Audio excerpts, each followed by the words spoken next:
Sir, భారతదేశ వ్యాప్తంగా hot టాపిక్గా delimitation is now playing a number 1 role.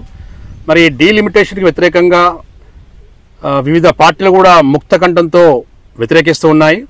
కాకపోతే ఎన్డీఏ గవర్నమెంట్ అనేది ఉత్తరాది రాష్ట్రాల్లో ఎక్కువ సీట్లు పెరిగే విధంగా కేంద్రంలో మరొక్కసారి ఎన్డీఏ గవర్నమెంట్ రావాలని పావులు కలుపుతుందని చెప్పి విపక్షాలు కూడా తీవ్రంగా వ్యతిరేకిస్తున్నారు. మరి డీలిమిటేషన్కి వ్యతిరేకంగా నిన్నగాక మొన్న తమిళనాడు ముఖ్యమంత్రి స్టాలిన్ గారి ఆధ్వర్యంలో వివిధ రాష్ట్రాల ముఖ్యమంత్రులతోటి కూడా సమావేశం జరిగింది.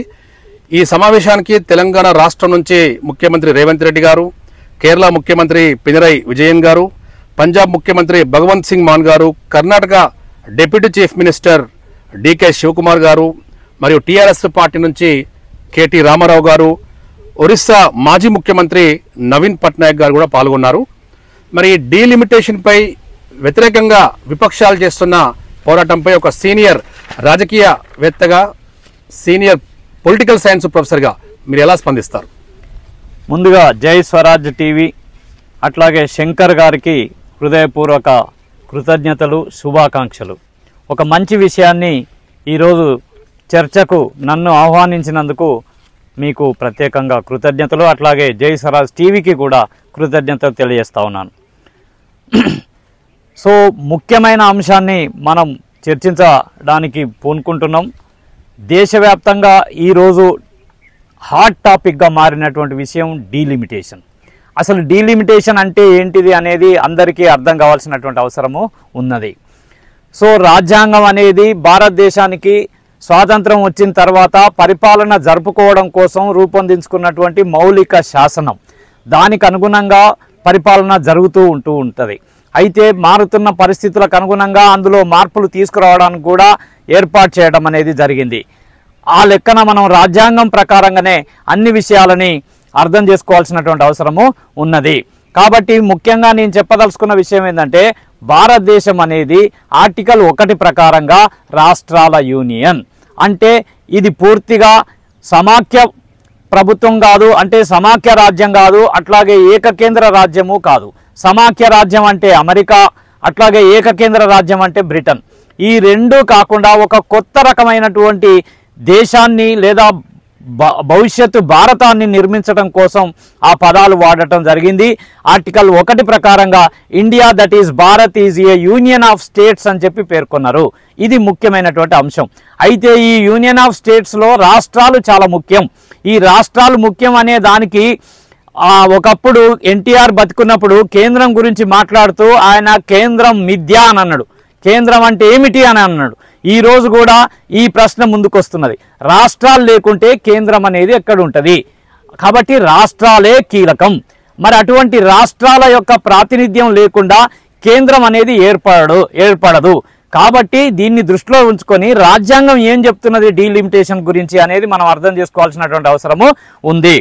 రాజ్యాంగంలోని 81వ ఆర్టికల్ ప్రకారంగా లోక్సభ నిర్మాణం గురించి అది వివరించడం జరుగుతుంది. దానిని హౌస్ ఆఫ్ పీపుల్ అని అంటారు. అంటే అది ప్రజలకు ప్రాతినిధ్యం వహించేటువంటి సభ. భారతదేశము ప్రజాస్వామ్య దేశం. ప్రజాస్వామ్య దేశంలో ప్రజలకు ప్రాతినిధ్యం వహించేటువంటి సభ ఉంటుంది. దాన్నే లోక్సభ అని అంటారు.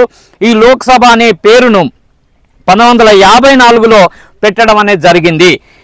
సో ఈ లోక్సభలో సభ్యుల సంఖ్యను కూడా ఆ రాజ్యాంగంలో డిసైడ్ చేయడం అనేది జరిగింది. కాబట్టి రాజ్యాంగంలో డిసైడ్ చేసినటువంటి సభ్యుల సంఖ్య ప్రకారంగా రాష్ట్రాలకు 530 మంది, అట్లాగే రాష్ట్రాలకు సంబంధించి ప్రజలు ఎన్నుకునే వాళ్ళు 530 మంది, అట్లాగే రాష్ట్రాల శాసనసభ సభ్యుల ద్వారా ఎన్నికయ్యేటువంటి మంది 250 మంది వాళ్ళు రాజ్యసభలో ఉంటారు. కాబట్టి ఈ రెండింటిని కలిపి పార్లమెంట్ అంటారు. ఈ పార్లమెంటులో రాష్ట్రపతి కూడా సభ్యుడు కాకపోయినప్పటికీ కూడా భాగస్వామి. ఈ మూడింటితో ఏర్పాటైనటువంటి భారత పార్లమెంటు ఈ దేశానికి సంబంధించిన పరిపాలనా వ్యవహారాలకు శాసనాలను రూపొందిస్తుంది. ఆ శాసనాల ప్రకారంగా పాలన కొనసాగుతుంది. అటువంటి దాంట్లో మరి మారుతున్న పరిస్థితులకు అనుగుణంగా ప్రజల యొక్క జనాభాను దృష్టిలో పెట్టుకొని ఈ యొక్క సభ్యుల ఎన్నిక విధానాన్ని మార్చేదానిని డీలిమిటేషన్ అని చెప్పి అని అంటారు. దానికి సంబంధించి కూడా రాజ్యాంగంలో స్పష్టంగా పేర్కొనడం జరిగింది. ఆర్టికల్ 82 క్లాజ్ 1A ప్రకారం మనము చూస్తే ప్రతి జనాభా లెక్కల తర్వాత లోక్సభ స్థానాల సంఖ్యను సర్దుబాటు చేయడం కోసం, ఈ మాటను మనం స్పష్టంగా గుర్తుంచుకోవాలి, రీఅడ్జస్ట్మెంట్ చేయడం కోసం ప్రతి జనాభా లెక్కల తర్వాత పార్లమెంటు డీలిమిటేషన్ కమిషన్ను వేస్తుంది. ఆ డీలిమిటేషన్ కమిషన్ ఇచ్చినటువంటి సూచనల ప్రకారంగా ప్రతి 10 సంవత్సరాలకు ఒకసారి రాష్ట్రాల్లోని లోక్సభ స్థానాలను సర్దుబాటు చేయాల్సినటువంటి అవసరము ఉంటుంది. ఆ లెక్కన మనం చూస్తే భారతదేశంలో ఇప్పటి వరకు 1952లో, అట్లాగే 1962లో, 1972లో, 2002లో కూడా ఈ యొక్క డీలిమిటేషన్ కమిషన్ను ఏర్పాటు చేయడం అనేది జరిగింది. అయితే 1976లో 42వ రాజ్యాంగ సవరణ ద్వారా ఏం చేసినారంటే 2000 సంవత్సరం వరకు లోక్సభ సభ్యుల సంఖ్య మారకూడదని చెప్పి తీర్మానం చేయడం జరిగింది 42వ రాజ్యాంగ సవరణ ద్వారా. దాని ప్రకారం మనం చూస్తే ఆ 1971 లెక్కల ప్రకారంగా నిర్ణయించినటువంటి సభ్యుల సంఖ్యను యథావిధిగా 2000 సంవత్సరం వరకు కొనసాగించాలి. అంటే ఒక 25 సంవత్సరాల వరకు మార్చొద్దు అని చెప్పి నిర్ణయించడం జరిగింది. ఆ తర్వాత ఏం చేసినారంటే 2001లో 84వ రాజ్యాంగ సవరణ ద్వారా లోక్సభ సభ్యుల సంఖ్యను మళ్ళీ మార్చడానికి వీలు లేదు అని చెప్పి మరో 25 సంవత్సరాలు పొడిగించడం జరిగింది. అనగా 2026 వరకు కూడా ఈ యొక్క 2001 సంవత్సరంలో చేసినటువంటి 84వ రాజ్యాంగ సవరణ ద్వారా ఏదైతే నిర్ణయించిన సంఖ్య ఉంటుందో అదే కొనసాగుతుంది. ఇక ఇప్పుడు ఆ చర్చ వస్తున్నది. 2026 అంటే వచ్చే సంవత్సరం డీలిమిటేషన్ చేయాల్సినటువంటి అవసరం ఉంది. ఈ డీలిమిటేషన్ చేయడానికి ముందుగా జరగాల్సిన పని ఏంటంటే జనాభా లెక్కలు జరగాలి. అయితే ఇక్కడ జనాభా లెక్కల విషయానికి వస్తే 2011లో దేశంలో జనాభా లెక్కలు జరిగినాయి. అయితే 2021లో జరగాల్సిన జనాభా లెక్కలు జరగలే. కారణం ఏంటంటే ప్రపంచం అంతటికీ తెలుసు, భారతీయులందరికీ కూడా తెలుసు, అప్పుడు కరోనా వచ్చింది కాబట్టి జనాభా లెక్కలు చేయలే. మరి ఇప్పుడు ఏ లెక్కల ప్రకారంగా జనాభాను దృష్టిలో పెట్టుకొని లోక్సభ స్థానాల సంఖ్యను నిర్ణయిస్తారు అనే ప్రశ్న వచ్చినప్పుడు మనం చూస్తే 1976 నుంచి ఇప్పుడు 2026 వరకు చూస్తే 50 సంవత్సరాల కాలం పాటు ఈ యొక్క జనాభా విషయంలో హెచ్చు తగ్గులు జరిగినాయి. ఇది మూలమైనటువంటి అంశం.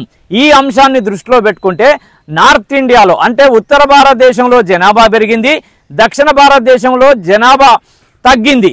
ఎందుకు తగ్గింది అనంటే అప్పుడు 2 కాక 3 చాలు అని చెప్పి 70sలో ఇందిరాగాంధీ పిలిపించింది. ఆ తర్వాత రాజీవ్ గాంధీ వచ్చిన తర్వాత 2 కూడా కాదు ఒక్కరే, 2 పొత్తుల ఒక్కరే అనేటువంటి స్లోగన్ ఇచ్చింది. ఈ విషయాన్ని సౌత్ ఇండియన్ పీపుల్ బాగా అర్థం చేసుకొని పిల్లలను కనడం తగ్గించారు. కానీ నార్త్ ఇండియాలో దీన్ని అమలు చేయలేదు, అక్కడ ప్రజలు దీన్ని పాటించలేదు. కాబట్టి నార్త్ ఇండియాలో బాగా జనాభా పెరిగింది. కాబట్టి ఏమైపోయింది, ఇప్పుడు గనక జనాభా లెక్కలు తీస్తే నార్త్ ఇండియాలో ఉన్నటువంటి రాష్ట్రాలలో జనాభా పెరిగింది, సౌత్ ఇండియాలో ఉన్నటువంటి రాష్ట్రాలలో జనాభా తగ్గింది. కాబట్టి జనాభా ప్రాతిపదికన లోక్సభ స్థానాల సంఖ్యను సర్దుబాటు చేయడానికి పూనుకుంటే ఇప్పుడు ఎవరికి న్యాయం జరుగుతుంది? ఖచ్చితంగా నార్త్ ఇండియా రాష్ట్రాల సభ్యుల సంఖ్య పెరుగుతుంది, సౌత్ ఇండియా రాష్ట్రాల సభ్యుల సంఖ్య తగ్గుతుంది. దాంతో ఏమవుతుంది? భయంకరమైనటువంటి అన్యాయం జరుగుతుంది. ఇక్కడ ముఖ్యమైనటువంటి విషయం ఏందనంటే మనం చూస్తే 130 స్థానాలు సౌత్ ఇండియా నుంచి ఇప్పుడు లోక్సభలో ప్రాతినిధ్యం ఉన్నది. మొత్తం సభ్యుల సంఖ్య 543గా ఉన్నది. 2 స్థానాలు ఏదైతే ఆంగ్లో ఇండియన్లు ఉన్నారో వాళ్ళను తీసివేయడం జరిగింది 2020లో ఎన్డీఏ గవర్నమెంట్. మొత్తం సభ్యుల సంఖ్య 545 అయితే అందులో 20 కేంద్రపాలిత ప్రాంతాలకు 530 మందికి రాష్ట్రాలకు ప్రాతినిధ్యం ఉంటుంది. కాబట్టి 530లో కేవలం 130 మంది మాత్రమే మనకు ఈ యొక్క సౌత్ ఇండియా నుంచి ప్రాతినిధ్యం ఉంటుంది. అంటే 400 మంది దాకా ఇప్పుడు నార్త్ ఇండియా నుండి ఉన్నది. రేపు జనాభా పెరిగితే వాళ్ళు డబల్ అయ్యే ప్రమాదం ఉన్నది. అంటే 800 మంది దాకా వాళ్ళు వస్తారు. మన రాష్ట్రాల నుంచి జనాభా తగ్గిపోయింది కాబట్టి ఉన్నటువంటి స్థానాల కంటే ఇంకా తగ్గే ప్రమాదకరమైన పరిస్థితి కూడా ఉంది. ఈ విషయాన్ని దృష్టిలో పెట్టుకునే ప్రతిపక్షాలన్నీ అట్లాగే ఉత్తర భారతదేశంలో జరుగుతున్నటువంటి లేదా దుర్మార్గమైనటువంటి ఈ యొక్క విధానానికి వ్యతిరేకంగా దక్షిణ భారత ప్రజలందరూ కూడా ఏకం కావాల్సినటువంటి అవసరం ఉన్నదనే ఉద్దేశంతో తమిళనాడు ముఖ్యమంత్రి అయినటువంటి స్టాలిను, అట్లాగే కేరళ ముఖ్యమంత్రి అయినటువంటి పినరయి విజయను, ఆంధ్రప్రదేశ్ ముఖ్యమంత్రి ఆయన జనాభా పెంచమని చెప్పి స్లోగన్ ఇస్తా ఉన్నాడు. కానీ వీళ్ళతో అసోసియేట్ అయితలేడు. కారణం ఏంటి? ఆయన ఎన్డీఏలో భాగస్వామిగా ఉన్నాడు. అట్లాగే మన తెలంగాణ ముఖ్యమంత్రి రేవంత్ రెడ్డి గారు, అట్లాగే కర్ణాటక రాష్ట్రం నుంచి కాంగ్రెస్ పార్టీ ఉన్నది కాబట్టి ఈ 5 రాష్ట్రాలకు సంబంధించినటువంటి వాళ్ళందరూ కూడా ఏకమవుతూ ఉన్నారు. వీళ్ళతో పాటు పంజాబ్లో కూడా జనాభా తగ్గింది, వాళ్ళు కూడా దాన్ని జనాభా నియంత్రణను పాటించారు. ఒరిస్సాలో తగ్గింది.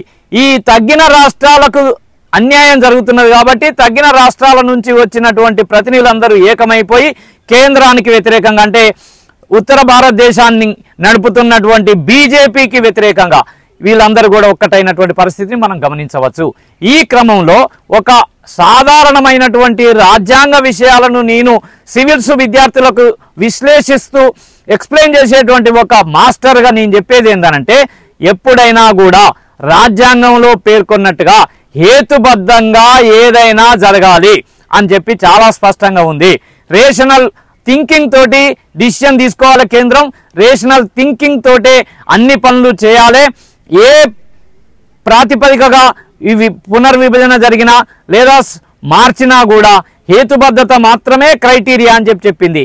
కాబట్టి ఖచ్చితంగా ఇప్పుడు కొత్త డిమాండ్స్ ఏదైతే ఉన్నాయో దక్షిణ భారతదేశాల నుంచి 33% మనం పన్నులు చెల్లిస్తూ ఉన్నాం కాబట్టి 33% మనకి ఇవ్వాలి. వాళ్ళు 66% తీసుకొని ఉత్తర భారతదేశము అట్లాగే ఈశాన్య భారతదేశము వాళ్ళందరూ కలిపి 66 తీసుకుంటే సౌత్ ఇండియాకు 33% ఇవ్వాలి. ఇది ఒక రీజనబుల్ డిమాండ్. లేదంటే ఇంకొక 25 సంవత్సరాల పాటు దీన్ని పోస్ట్పోన్ చేసుకోవచ్చు. ఆల్రెడీ 2 సార్లు ఇట్లనే పోస్ట్పోన్ చేసుకున్నాం. మళ్ళొక 25 సంవత్సరాలు పోస్ట్పోన్ చేస్తే వీళ్ళు ఇప్పుడు నినాదం ఇచ్చినట్టు దక్షిణ భారతదేశం జనాభా అప్పటి వరకు పెరిగితే మళ్ళా ఆటోమేటిక్గా మళ్ళీ ఈక్వాలిటీ, అంటే నార్త్ సౌత్ మధ్యన ఒక రకమైనటువంటి సర్దుబాటు జరుగుతుంది జనాభాలో. కాబట్టి ప్రజలందరికీ కూడా న్యాయం జరుగుతుంది. ఆ రకంగా చర్యలు తీసుకోకుంటే ఖచ్చితంగా దక్షిణ భారతదేశ ప్రజలందరూ కూడా తిరుగుబాటు చేస్తారు. ఇది ఒక భయంకరమైనటువంటి విప్లవానికి దారితీసిన మనం ఆశ్చర్యపోవాల్సినటువంటి అవసరం లేదు. కాబట్టి కేంద్ర ప్రభుత్వం ఈ విషయాలన్నింటినీ దృష్టిలో ఉంచుకొని తదనుగుణంగా నడుచుకుంటుందని చెప్పి నేను ఆశిస్తా ఉన్నా. ఇది ఎవరికి వ్యతిరేకంగా ఆలోచించాల్సినటువంటి అవసరం లేదు. బీజేపీ పర్సనల్గా తీసుకోవాల్సినటువంటి అవసరం లేదు. రాజ్యాంగం ఏం చెప్పిందంటే ప్రభుత్వాలు కేవలం ప్రజలకు జవాబుదారీగా ఉంటూ ప్రజలకు అవసరమగు నిర్ణయాలు తీసుకోవాలని చెప్తున్నది. కాబట్టి ప్రజలకు అవసరమగు నిర్ణయాలను తీసుకునే క్రమంలో హేతుబద్ధత అనేది చాలా కీలకమైనటువంటి అంశం. ఆ హేతుబద్ధతను దృష్టిలో పెట్టుకొని కేంద్ర ప్రభుత్వం ఈ రకంగా వ్యవహరిస్తారని చెప్పి నేను ఆశిస్తా ఉన్నా. అందుకు ఈ యొక్క జై స్వరాజ్ టీవీ వారికి కృతజ్ఞతలు. నా పేరు డాక్టర్ కె వీరస్వామి. రాజనీతి శాస్త్రాన్ని బోధిస్తున్నటువంటి, రాజ్యాంగాన్ని ప్రత్యేకంగా విశ్లేషిస్తున్నటువంటి వ్యక్తిని, Kakatiya university Warangal. Thank you.